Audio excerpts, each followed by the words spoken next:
يا رب صل على محمد.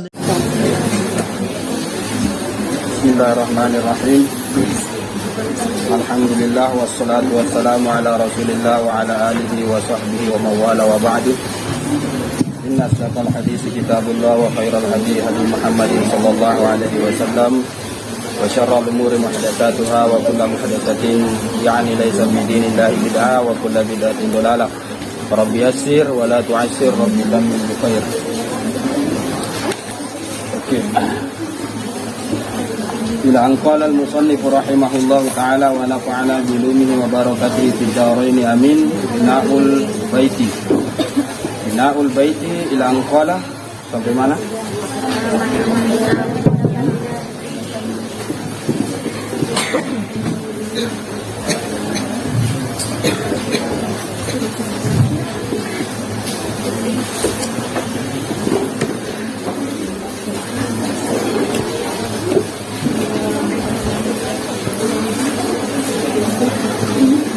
Halaman 13, 14, 13. Yang sama dengan ini, sama berapa?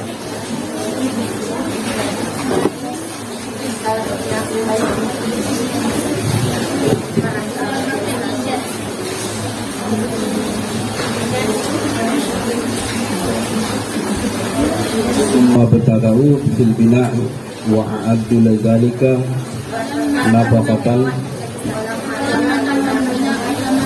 di atas atau di bawahnya itu.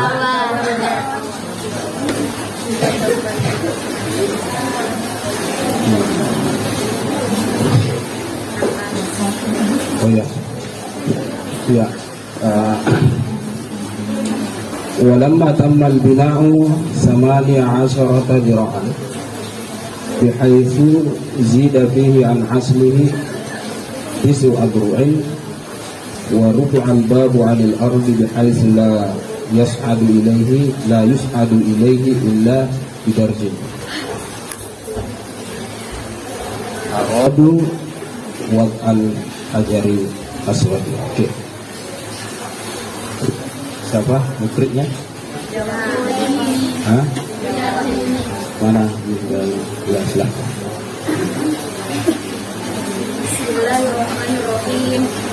Bismillahirrahmanirrahim. Walamma tammal bina'u 18 dira'an. Ya, walamma tammal al-bina'u 18 dira'an. Ketika sudah sempurna bangunan Ka'bah itu 18 siku yang dibangun oleh orang-orang Quraisy pada saat itu,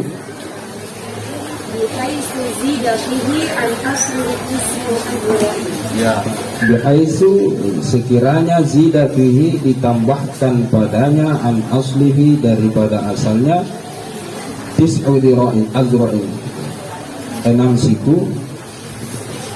Warufi'a al-babu 'anil ardi bihaitsu la yas'adu ilaihi illa bidarajin. Ya, warufi'a al-babu dan ditinggikan pintunya 'anil ardi dari tanah bihaitsu la yus'adu ilaihi sekiranya tidak bisa ditanjaki ke atasnya kecuali dengan menggunakan tangga. Oke. Jadi kita masih berada pada bagian bina'ul baiti atau pembangunan Baitullah Allah Subhanahu wa ta'ala. Kemarin kita sudah bahas terkait dengan awal mula munculnya inisiatif untuk membangun ulang Ka'bah, sampailah kepada pembangunannya. Nah, di sini dikatakan oleh musannif walamma tammal bina'u 18 dira'an. Ketika sudah sempurna bangunan itu 18 siku.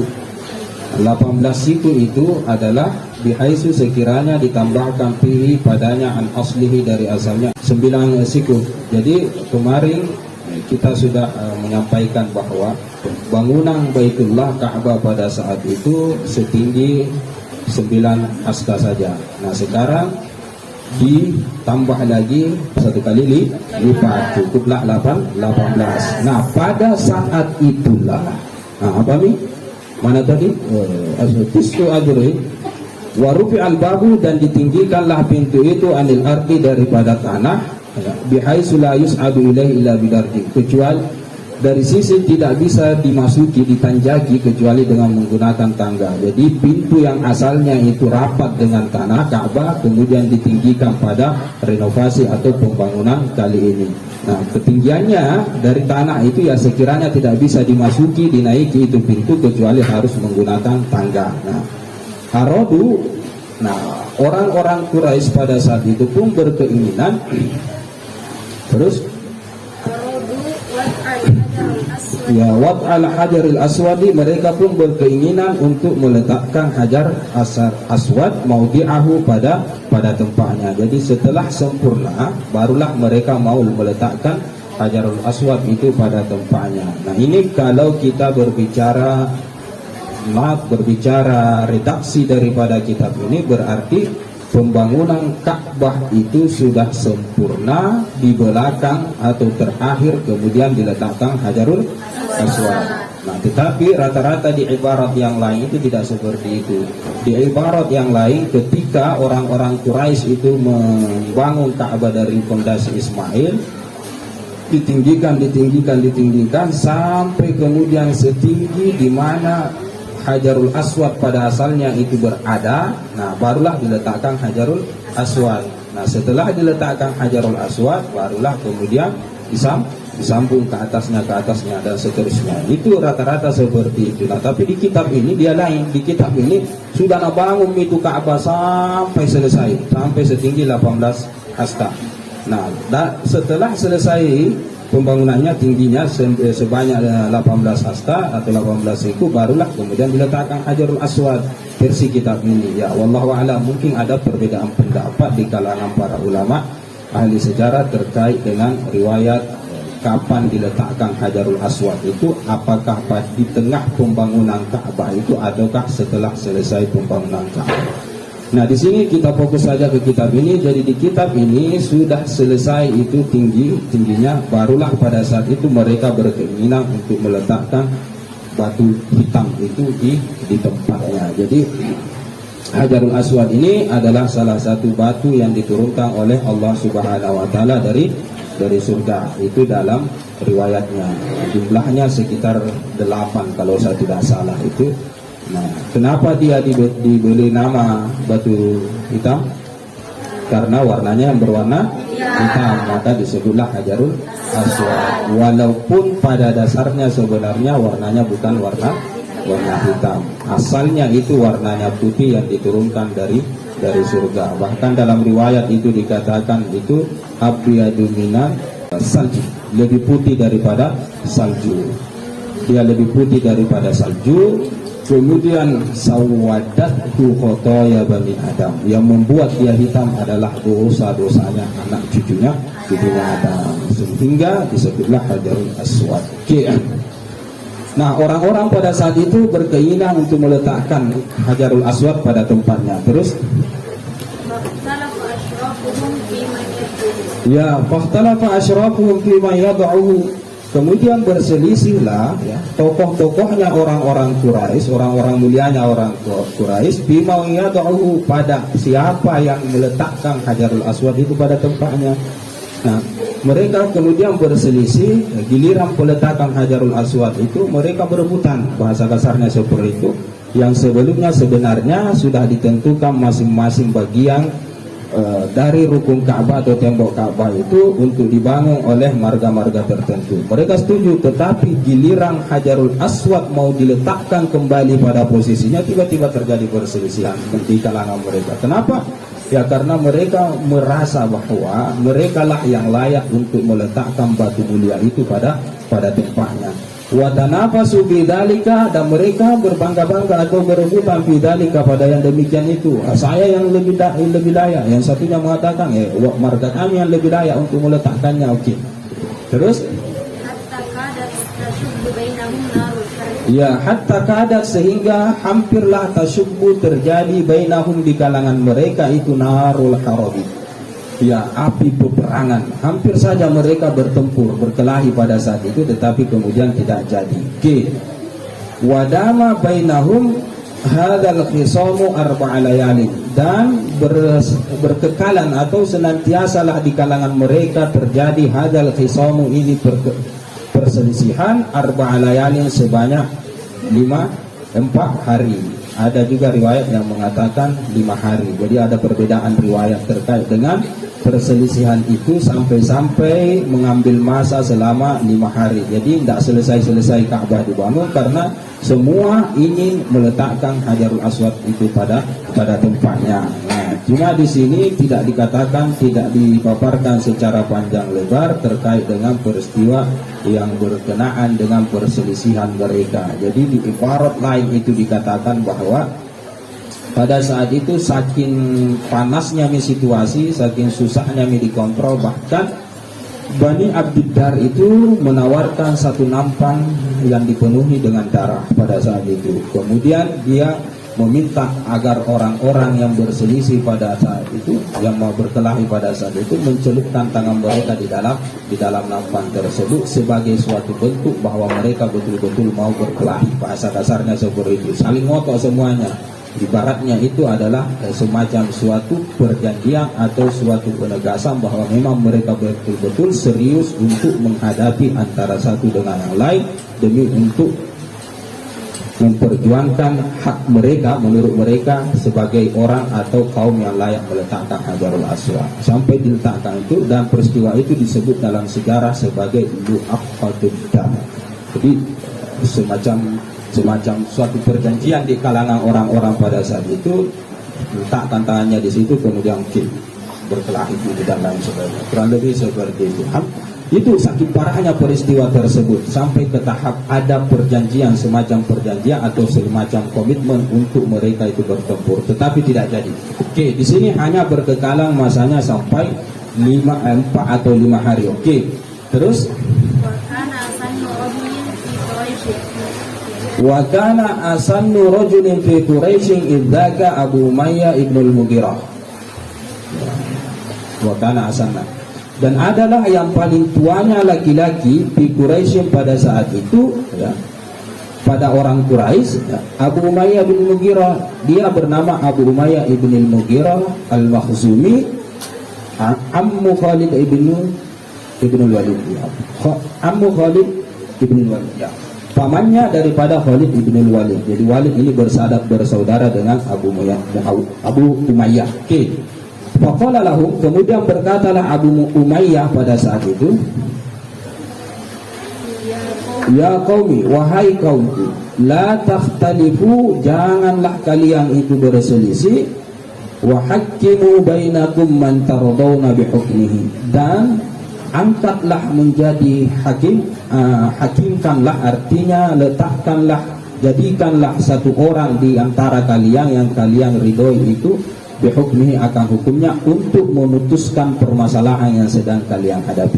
Jadi Abu Umayyah pada saat itu menawarkan suatu tawaran lah bahasa kasarnya untuk meredam perselisihan orang-orang pada saat itu terkait dengan siapa yang meletakkan Hajarul Aswad. Jadi tawaran dia adalah, ya kalian semuanya ini yang berselisih ini, coba tunjuk satu orang di kalangan kalian, siapa saja yang menurut kalian itu kalian ridhoi akan keputusannya. Siapapun, mau dari kalangan ini, mau dari kalangan ini, yang jelasnya kedua-dua belah pihak itu sama-sama mengikhlaskan, sama-sama ridho akan ketetapan orang yang akan ditunjuk untuk menyelesaikan masalah mereka dalam artian meletakkan Hajarul Aswad. Oke, terus faqalu, kemudian pun mereka berkata pada saat itu ketika mendengar tawaran ini, nakal amru li awwal dakhil, ya, nakilul amra li awwali dakhilin, ya, kita pasrahkan perkaranya li awwali dakhilin, kepada orang yang pertama masuk masjid.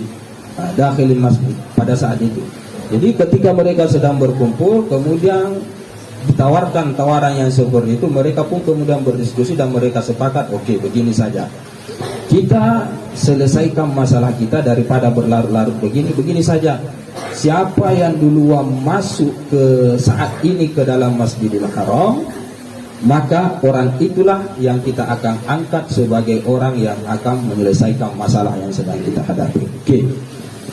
fakana hadad dakhilu, nah ternyata adalah ini yang masuk adalah huwa al-amin, yaitu sang amanah al-ma'mun yang aman alaihi salatu wassalam, yaitu Rasul sallallahu alaihi wasallam. Dan ternyata pada saat itu mereka tunggu siapa yang menyusul ini masuk ke dalam masjid, dan ternyata ada orang yang masuk. Begitu dilihat adalah Rasul sallallahu alaihi wasallam. Nah, pada saat itu kemudian mereka pun berkata pada saat itu, hadal amin qad radina hada Muhammad. Ini adalah orang yang sangat terpercaya, kami ridho dengan segala keputusannya, dan dia adalah Muhammad. Dan mereka pada saat itu tiba-tiba sepakat, baik dari kelompok yang ini, kelompok ini semuanya sepakat terhadap orang yang masuk itulah yang menyelesaikan masalah mereka atau yang meletakkan Hajarul Aswad tersebut. Nah, dalam catatan sejarah ya, peristiwa ini ya, peristiwa kerelaan mereka terhadap Rasul sallallahu alaihi wasallam itu petanda, kata para ulama, bahwa memang Rasul sallallahu alaihi wasallam itu di kalangan orang-orang Arab itu terkenal sebagai orang baik. Rata-rata seperti itu. Nah, biasanya orang itu kalau dari kelompok ini, misalnya kelompok si A, kelompok si B, kelompok si C, taruhlah Rasul sallallahu alaihi wasallam adalah si kelompok dari kelompok A misalnya seperti itu. Tiba-tiba dia yang kita mau angkat untuk menyelesaikan masalah misalnya seperti itu, yang ternyata bukan dari kelompok kita tapi dari kelompok lain, dan kelompok yang lain itu adalah kelompok yang kita musuhi. Itu biasanya kita pasti tidak setuju dengan itu. Rata-rata seperti itu. Yang jelasnya dia adalah orang dari kelompok yang kita musuhi, biasanya seperti itu. Nah, ketika dari kelompok siapapun itu ternyata mereka setuju kalau itu adalah Rasul sallallahu alaihi wasallam sebagai orang yang menyelesaikan masalah mereka pada saat itu, kata para ulama itu petanda bahwa memang Rasul sallallahu alaihi wasallam dikenal di orang-orang itu, hatta di tengah-tengah musuhnya, sebagai orang yang bijaksana atau orang yang terpercaya. Jadi kata para ulama dalam membahas riwayat itu, kata mereka cukup peristiwa itu yang menggambarkan betapa Rasul sallallahu alaihi wasallam itu terkenal sebagai orang yang sangat amanah, sangat terpercaya, sangat baik. Memang betul seperti itu. Secara akal saja, tak perlu kita berbicara nas dan dalil, kita cukup memahami sejarah.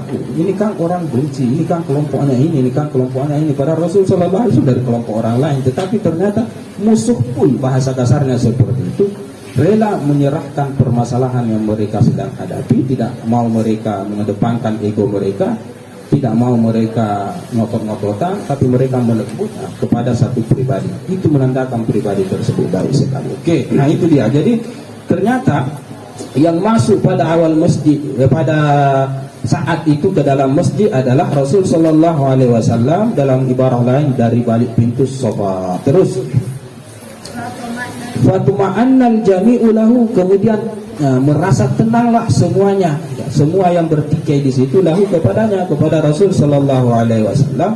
Apa yang membuat mereka merasa nyaman, merasa tenang, mereka setuju? Lima ya'hadunahu fihi minal amanati wa sidqil hadis, karena apa yang mereka telah ketahui ia fihi padanya, pada Rasul sallallahu alaihi wasallam, minal amanati, berupa amanahnya Rasul sallallahu alaihi wasallam, wa sidqil hadis, dan kejujuran beliau. Oke, ya, terus ya, waqalu, dan mereka pun berkata pada saat itu, hadal amin, inilah orang yang sangat amanah, radinahu, kami ridho terhadap dia, hada Muhammad, ini adalah Muhammad. Mereka pada saat itu pun akhirnya menyerahkan permasalahan yang mereka hadapi, dalam artian meletakkan Hajarul Aswad kepada Rasul sallallahu alaihi wasallam. Oke. Nah, di riwayat ini akan diceritakan proses peletakan itu. Terus ya, li'annahum, karena adalah mereka itu, kanu yatahakamuna ilaihi, adalah mereka itu menetapkan ya hukum ilaihi kepadanya, ya, mempasrahkan hukum itu kepada dia, kepada Rasul sallallahu alaihi wasallam.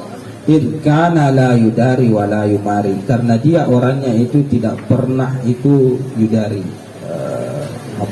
mencilatlah, bahasa kasarnya seperti itu, wala yumari, dan orangnya itu tidak pernah itu yumari, melawan, memprotes, mengkritik dan lain sebagainya.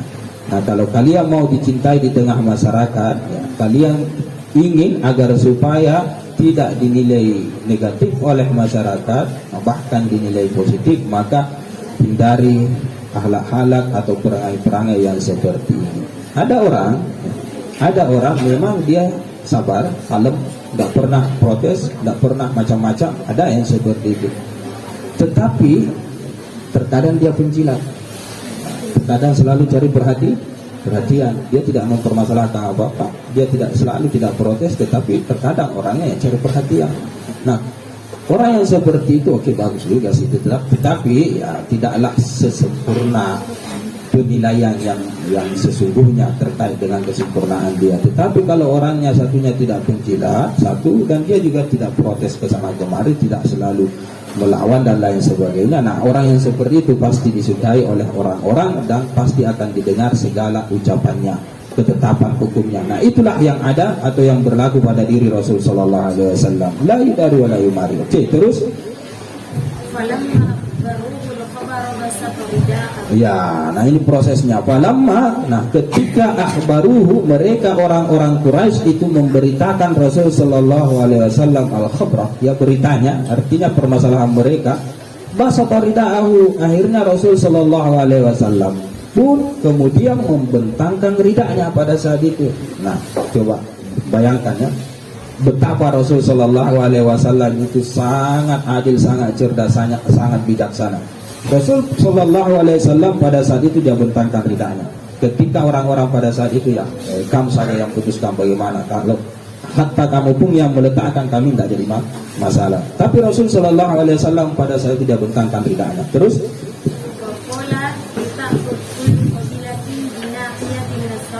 ya, waqala, seraya beliau berkata, litakhud kullu qabilatin binahiyatin minas saubiyah, hendaklah mengambil setiap qabilah ya, dari kalian ini yang berselisih, binahiyatin minas saubi, ya, tepi daripada pakaian ini, rida ini. Jadi setiap kelompok yang bertikai ini, ya, tokoh-tokohnya ini, yaitu pegang ini rida, tepi-tepinya semuanya memegang rida tersebut. Terus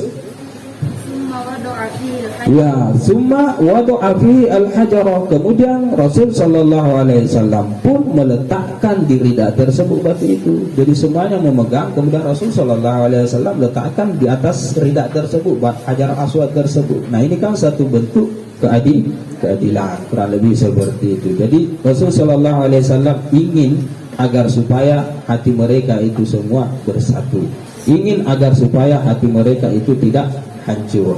Nah, bagaimana caranya? Ya, semua punya andil dalam meletakkan Hajarul Aswad kepada tempatnya, walaupun pada akhirnya Rasul sallallahu alaihi wasallam yang meletakkan ke posisi pasnya dari rida tersebut. Oke, terus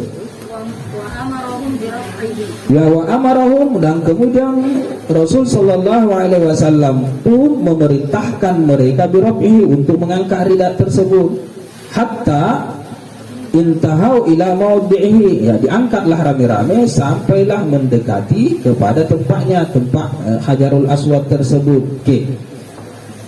Fa'akhadahu, kemudian Rasul sallallahu alaihi wasallam pun mengambilnya, wa wada'ahu fihi, dan Rasul sallallahu alaihi wasallam meletakkan hajar tersebut fihi, padanya, pada posisi tempat semulanya Hajarul Aswad tersebut. Nah, itu proses peletakan Hajarul Aswad yang tidak menimbulkan permasalahan di tengah orang-orang yang bertikai pada saat itu ketika pembangunan Ka'bah. Oke.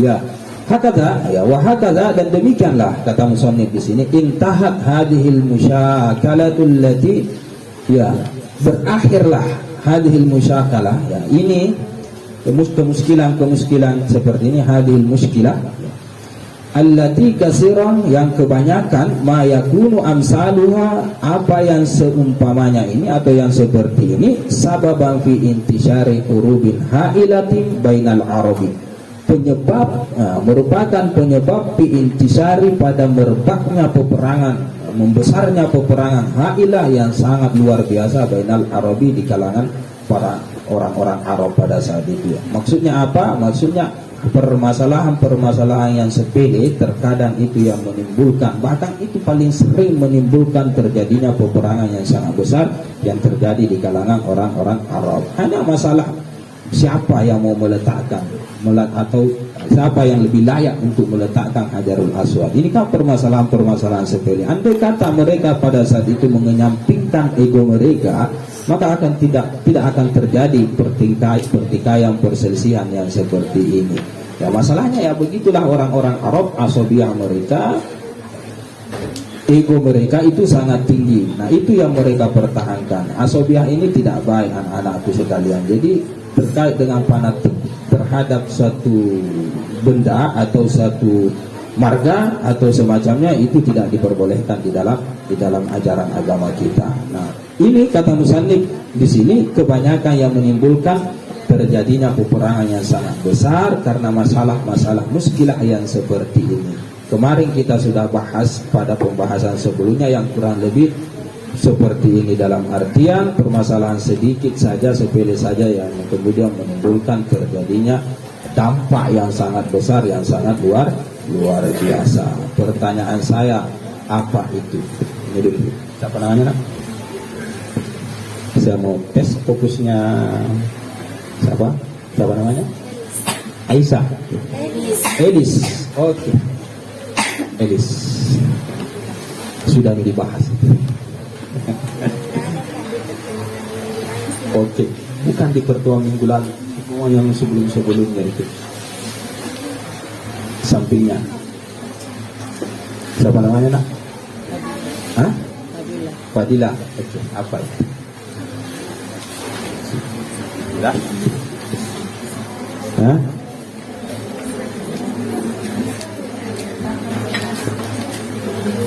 Hah? Tahu pertanyaannya enggak? Hah? Tahu di pertanyaannya? Tidak? Tahu di masalahnya?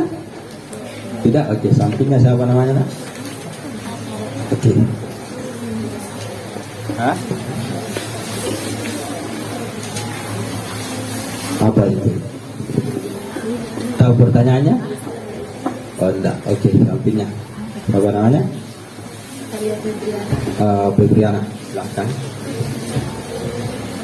Bilang saja kalau enggak tahu saya pertanyaannya, enggak fokus enggak tadi. Apa maksudnya Ustaz tadi itu? Silahkan. Oke, enggak tahu pertanyaannya. Begitu saja, jujur saja enggak tahu. Begini. Musannif mengatakan bahwa permasalahan sepele terkait dengan peristiwa yang sedang kita bahas ini, yaitu masalah siapa yang meletakkan Hajarul Aswad, itu yang terkadang menimbulkan dampak yang sangat luar biasa, peperangan yang luar biasa, hanya karena masalah yang sepele. Itu yang kebanyakan terjadi di tengah-tengah orang Arab. Peperangan terjadi di tengah orang-orang Arab itu rata-rata permasalahan yang sepele. Nah, ada yang kurang lebih hampir sama dengan yang di sini, dari permasalahan sepele kemudian dampaknya luar biasa yang sudah kita bahas pada pembahasan yang lalu. Nah, itu yang saya tanyakan, apa itu?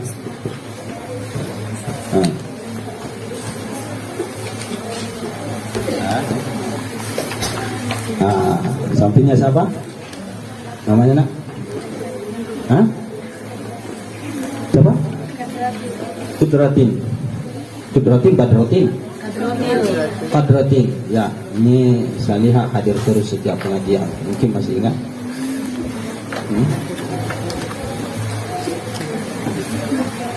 Lupa. Ya. Sampingnya juga siapa namanya, nak? Melda. Ya, silahkan. Hah? Apa itu? Menimbulkan dampak yang sangat besar sekali dari permasalahan yang sepele. Apa dia?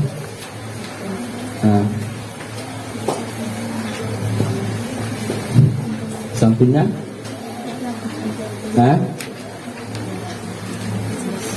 Sampingnya lagi siapa? Oke, di belakang. Siapa namanya?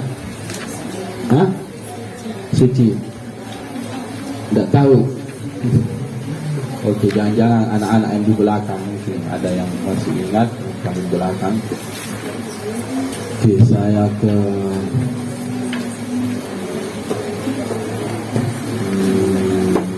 siapa? Yang jilbab bunga-bunga. Siapa namanya? Inna. Nah.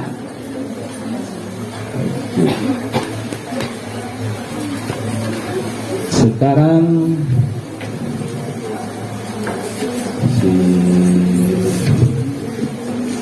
siapa namanya? Siapa namanya? Oke, silahkan. Tahu?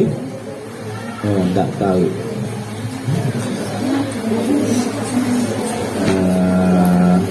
Oke, saya kasih hadiah kalau tahu.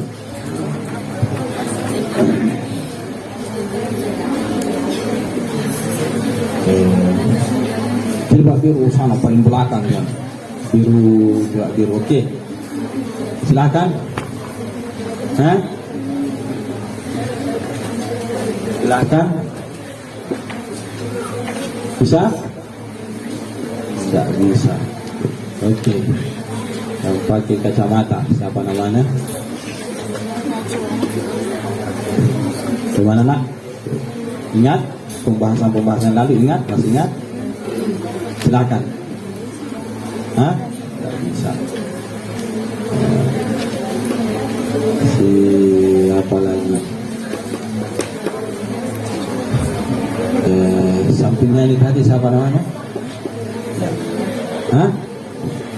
Siapa? Salmia. Oke. Tidak ingat. Oke, sampingnya tidak ingat juga. Oke, siapa yang ingat? Angkat tangan yang ingat. Yang ingat. Siapa yang ingat? Siapa? Hah? Siapa? Tidak ada? Ya, kenapa? Eka. Permasalahannya Urwah sama Barrot. Hah? Permasalahannya Urwah dan Barrot yang kemudian menyebabkan salah satu peristiwa yang bersejarah pada saat itu yang disebut dengan Harbul Hijab. Permasalahan hanya karena ingin agar supaya dia yang diberikan amanah untuk mengelola perdagangannya seorang raja yang bernama Nu'man bin Mundir. Kan begitu ceritanya. Hanya akhirnya kemudian menyebabkan pertempuran yang sangat dahsyat, bahkan sampai 2 kali terjadi itu. Peperangan pertama itu sampai ditunda. Kenapa? Karena orang-orang Makkah Quraisy pada saat itu berlindung di kota Makkah, di kota yang tidak boleh kita bertempur di situ. Sehingga tahun berikutnya kemudian terjadi lagi. Nah, itu yang saya maksud itu. Jadi hampir sama dengan yang di sini. Hanya karena permasalahan yang sepele, kata musannif di sini, yang seperti ini, yang sepele-sepele muskilah yang begini-begini, itu katanya merupakan salah satu sebab merebaknya peperangan yang luar biasa di kalangan orang Arab. Oke. Nggak jadi kasih hadiah karena lama sempat nak cari itu tadi. Buka-buka di sini. Oke. Ya, laula ayyamunallahu alaihim bi'aqilin, andai kata Allah tidak menganugerahkan, menunjukkan, memberikan ke atas mereka bi'aqilin akan seorang yang cerdas, misli Abi Umayyah, seperti Abu Umayyah, yursiduhum ilal khairi, yang mengarahkan mereka kepada kebaikan, dalam artian dia yang mengatakan kepada orang-orang yang bertikai pada saat itu, ya sudah tunjuk saja satu orang, itu kata dia. Nah, itu bentuk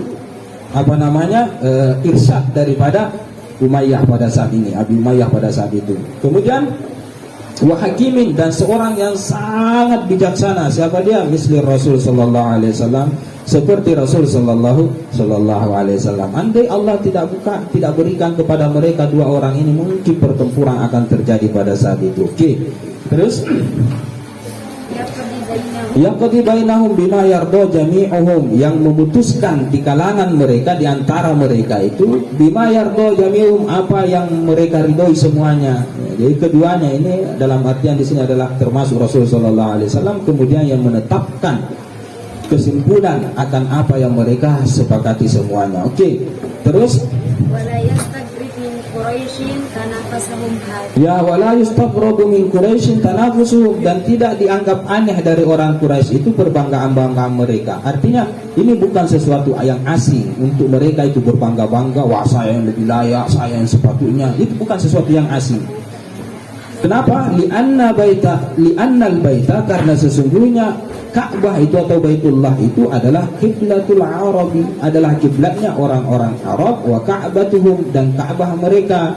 Nah, tidak jadi, bukan sesuatu yang aneh ya, jelas itu. Jadi sesuatu, bahasa kasarnya itu wajar mereka itu memperebutkan seperti itu, karena itu adalah sesuatu mulia, rumah Allah Subhanahu wa taala. Nah, kurang lebih seperti itu maksud daripada musannif di sini. Jadi wajar mereka berselisih seperti itu karena itu adalah Baitullah, kiblatnya orang Arab, dan Ka'bah mereka. Allati yahujjuna ilaiha, yang mana mereka itu berhaji kepadanya. Berhaji kepada Baitullah itu. Jadi semacam kita di sini, kita memperebutkan misalnya siapa yang duduk di Istana Negara. Nah, itu kan suatu kebanggaan kan bahasa kasarnya. Kemudian berselisih orang di situ. Hal yang seperti itu la yustaqrab. Artinya kayak bukan wajar, artinya kayak ya semacam wajar lah mereka berselisih, berebut tentang siapa yang layak untuk duduk di Istana Negara misalnya. Tetapi kalau kita berselisih siapa yang lebih layak misalnya duduk di sini, siapa yang lebih layak duduk, kan ya, siapa yang lihat duduk di situ, si ini kata yang si itu yang berputar sampai berkah, wajar kan? Hah? Wajar enggak? Hah? Ada yang mengatakan wajar. Oke, ada yang mengatakan wajar. Wajar enggak? Kan Istana Negara, Istana Presiden, ada kursi kehormatan, itu diperebutkan siapa yang layak duduk. Akhirnya orang berkelahi. Wajar enggak itu? Hah? Macam-macam ini jawaban. Oke ya. Ada itu memang sih tidak wajar, berkelahi tidak wajar. Maksudnya itu ya biasa enggak begitu? Biasa terjadi enggak? Nah, itu maksudnya la yustaqrab, sesuatu yang tidak dianggap asing, tidak aneh seperti itu. Sampai berkelahi orang di DPR misalnya seperti itu. Lah berkelahi orang di sana. Nah, itu satu kasus. Ada juga kasus lain, hanya memperebutkan kira-kira siapa yang lewat di jalan situ. Ada yang mengatakan saya lebih pantas lewat di situ, ada yang mengatakan saya lebih pantas lewat situ. Itu kira-kira sesuatu yang wajar nggak? Hah? Ya kurang lebih ya jelas itu sangat tidak wajar karena statusnya rendah, tidak ada kebanggaan di situ. Kalau beda di Istana Negara kan suatu kebanggaan. Jadi kalau itu persilakan bahasanya itu sesuatu yang wajar, maksudnya wajar sesuatu yang biasa yang seperti itu. Tetapi kalau sesuatu itu tidak biasa ya tidak perlulah dipermasalahkan. Hanya karena masalah sepele saja, misalnya apa saja itu permasalahan yang kira-kira tidak layak untuk kita permasalahkan, ya, itu sangat memalukan di tengah masyarakat.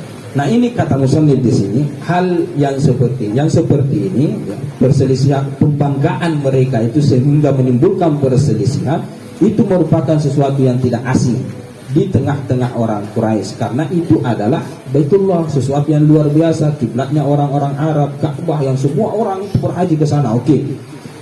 Fa kullu amalin fihi 'azimun bihi al-fakhru. Ya, fa kullu amalin fihi, dan setiap amalan, ya, setiap perbuatan, setiap sikap fihi padanya terkait dengan Baitullah itu 'azimun bihi al-fakhru. Itu sangat besar sekali itu al-fakhru, kebanggaannya. Maksudnya gengsinya itu sangat tinggi karena ya Baitullah, rumah Allah Subhanahu wa taala kan seperti itu. Bahasa kita kayak piala dunia lah. Oke. Ya. Wa huwa sama ya, mana tadi? Fa kullu amalin fihi 'azimun bil fakhru wasiyadatu, ya. Al-fakhru membangga-banggakan, as-siyadatu menjadikan sebagai panutan, ya. As-siyadah dijadikan sebagai sesuatu yang dikedepankan, itu maksudnya siyadah, itulah Baitullah. Oke. Panjang ya terus.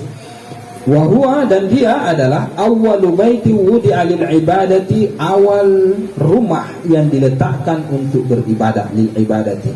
Ini perbedaan pendapat di kalangan para ulama. Dialah awal rumah yang diletakkan untuk beribadah. Bisyahadatil Quran, karena persaksian Al-Quran yang mengatakan, Allah berfirman pada surah Ali Imran, inna awwala baiti wudi'a lin-nasi lalladzi bi Bakkah mubarakah. Sesungguhnya awal rumah yang diletakkan untuk orang-orang adalah Bakkah, ya. Lalladzi, yang ada di Makkah, di sini Makkah ya, tapi di Al-Quran itu Bakkah. Wudi'a lin-nasi lalladzi bi Bakkah mubarakah. Di sini tulisannya di Makkah, di situ Bakkah di situ. Nah, berarti ini cetakannya salah. Sini Makkah. Jadi awal rumah yang diletakkan untuk orang-orang yang ada di kota di Makkah pada saat itu, yang sangat berberkah, mubarakan. Wa hudan lil alamin, dan merupakan suatu petunjuk hidayah kepada semesta alam. Nah, itulah yang dimaksud Baitullah atau rumah Allah Subhanahu wa taala. Ada perbedaan pendapat di kalangan para ulama, apakah dia betul-betul rumah yang pertama kali dibangun? Pendapat paling kuat, ya, dia adalah yang pertama kali dibangun. Sudah saya katakan sebelumnya, bahkan mendahului daripada bumi. Bumi itu masih berbentuk air, itu sudah ada Ka'bah atau Baitullah dalam keadaan seperti zabat. Dalam riwayatnya, zabat itu seperti busa di lautan. Nah, kemudian di bawahnya lah, ya, di bawah busa itulah, di bawah Ka'bah itulah kemudian diciptakanlah bumi, dibesarkan bumi itu di bawahnya. Jadi buminya dulu di situ titik, lalu membesar di bawahnya, itu membesar melebar, jadilah bumi. Nah, itu dalam riwayatnya. Ya. Nah, itu awwalu baiti wudi'a linnasi, untuk orang-orang, rumah secara mutlak, ya, secara mutlak. Walaupun sebagian ulama mengatakan bukan, maksudnya itu adalah rumah yang pertama kali dalam artian yang dijadikan sebagai tempat ibadah. Ya, bukan rumah yang pertama kali, rumah yang pertama kali dijadikan sebagai tempat ibadah. Ada juga yang mengatakan bukan rumah atau bangunan yang pertama kali yang berberkah. Sebelum-sebelumnya banyak bangunan-bangunan tapi tidak ada berkahnya. Sebelum-sebelumnya banyak bangunan tetapi bukan untuk dipakai beribadah. Oke, itu ada khilafiyah di kalangan para ulama. Nah, fihi ayatun bayyinatun, padanya ada ayat-ayat yang sangat jelas, ya. Maqam Ibrahim, yaitu makamnya Nabiullah Ibrahim. Wa man dakhalahu kana amina, siapa yang memasukinya maka dia akan aman. Masuk ke kota Makkah maka dia aman. Jadi di sana di Makkah itu di dekat Baitullah ada yang disebut dengan Maqam Ibrahim. Nah, Maqam Ibrahim ini adalah salah satu batu atau peninggalan Nabiullah Ibrahim.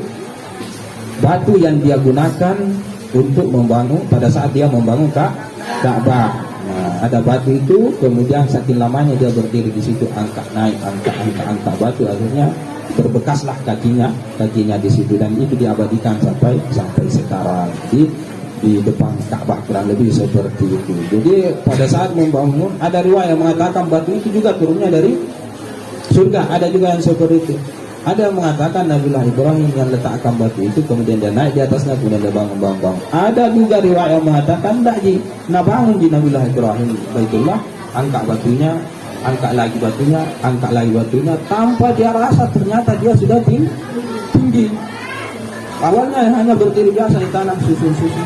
Dia tidak merasa keasik kamu nyusup itu ternyata sudah tinggi. Begitu dia lihat ke bawah, ternyata batu itu yang menopang dia ke atas, terbanglah, bahasa kasarnya seperti itu, kaget dia.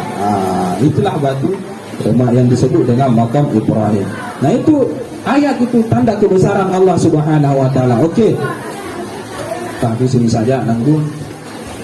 Wa man dakhalahu, siapa yang memasuki kota Makkah karena aminah, maka adalah dia akan merasa aman. Jadi dalam artian merasa aman ini banyak penafsir di kalangan para ulama. Ada yang mengatakan itu perasaan tenang kalau kita berada di kota Makkah. Ada juga yang menafsirkan kata aman ini artinya kalau ada orang yang dari luar tanah haram, kemudian berperang di luar, begitu dia masuk ke tanah haram, dia tidak jadi berperang. Itu kan merupakan satu keamanan. Kemudian hukum qisas juga itu banyak ulama yang mengatakan tidak boleh ditegakkan di Makkah. di Makkah. Belum lagi kita berbicara tentang masalah tumbuhannya yang tidak boleh diapa-apakan, tidak boleh dipotong pada saat haji, binatangnya tidak boleh diburu pada saat haji. Nah, ini kan merupakan satu gambaran bahwa tanah haram ini betul-betul merupakan keamanan kepada manusia, bahkan kepada hewan, bahkan kepada tumbuh-tumbuhan. Nanti dalam bab haji kalian bahas itu tidak boleh kita potong anunya itu tumbuhannya, begitu juga binatangnya tidak boleh diburu. Oke. Wa kana yali amruhu ba'da waladi Ismail, dan adalah yang menangani perkara Baitullah itu setelah keturunannya Nabiullah Ismail, kabilah itu Jurhum, adalah kabilah Jurhum. Oke, saya rasa untuk situ dulu. 19 lewat 18. Oke, nantilah kita sambung pada pertemuan yang berikutnya. Oke, hadza billahi taufik. Silakan baca doa. Alhamdulillah.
يا